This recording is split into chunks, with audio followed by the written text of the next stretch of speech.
ऐतिहासिक राज्य आशिया खंडातील भारत देशातील महाराष्ट्र राज्य, याच महाराष्ट्रात रक्तरंजित क्रांतीचा इतिहास घडला।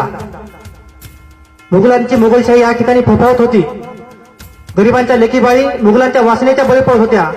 अशा वेळी त्या मुघलांना प्रतिकार करण्यासाठी कोणी हिंमत करत नव्हतं, त्यांना विरोध करण्याचं धाडस करत नव्हतं। एका वाघिणीच्या पोटी आणलेलं शिवरत्न पुढे सरसावलं आणि त्यांनी मुघलाशी दोन हात करत या देशामध्ये हिंदवी स्वराज्य स्थापन केलं। खरं तर कुठलंही भाषण सुरुवात करताना महापुरुषांना अभिवादन करणं ही आपली परंपरा आहे। म्हणूनच द्वेष हा द्वेषाने नाहीसा होऊ शकत नाही, द्वेष हा द्वेषाने नाहीसा होऊ शकत नाही, तो प्रेमातूनच नष्ट केला जाऊ शकतो।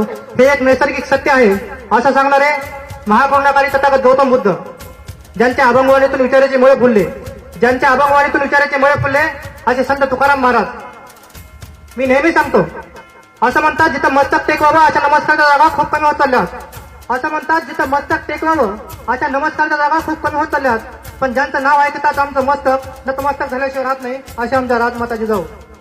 33 कोटी देवांची कोट्यावधी मंदिरं असतील, 33 कोटी देवांची कोट्यावधी मंदिरं असतील, पण त्या देवांची फार कमी लोक पूजा करतात। पण माझ्या राजाचं एकही मंदिर नाही, पण कोट्यावधी लोक माझ्या राजाची पूजा करतात। ये संभ्रम मर सकता है, ये संभ्रम मर सकता है, लेकिन कभी बेईमान नहीं हो सकता।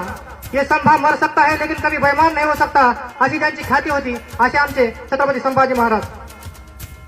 हजारो नजारे पाहिले आम्ही, हजारो नजारे पाहिले आम्ही, पण असा कधी तारा पाहिला नाही। हजारो नजारे पाहिले आम्ही, पण असा कधी नजारा पाहिला नाही। हजारो तारे पाहिले आम्ही, पण भीमासारखा तारा आम्ही कधी पाहिला नाही। ज्यांच्या कल्पक बुद्धिमत्तेतून त्या देशाला संविधान मिळालं, तुम्हा आम्हाला माणूस म्हणून जगण्याचा अधिकार मिळाला, असे आमचे भारतरत्न डॉक्टर बाबासाहेब आंबेडकर। पृथ्वी ही शेषाच्या मस्तकावर चालली नसून, पृथ्वी ही शेषाच्या मस्तकावर चालली नसून ती दीनदलितांच्या आणि कष्टकऱ्यांच्या तळहातावर चालली आहे असं सांगणारे साहित्यरत्न नाराभाऊ साठे। या देशातील महिलांना चूल आणि मूल यापासून वेगळं करून त्यांना शिक्षणाचा अधिकार मिळवून देणारे फुले दाम्पत्य, महात्मा ज्योतिबा फुले, सावित्रीबाई फुले, या सर्व महामानवाच्या चरणी मी विनम्र अभिवादन करतो।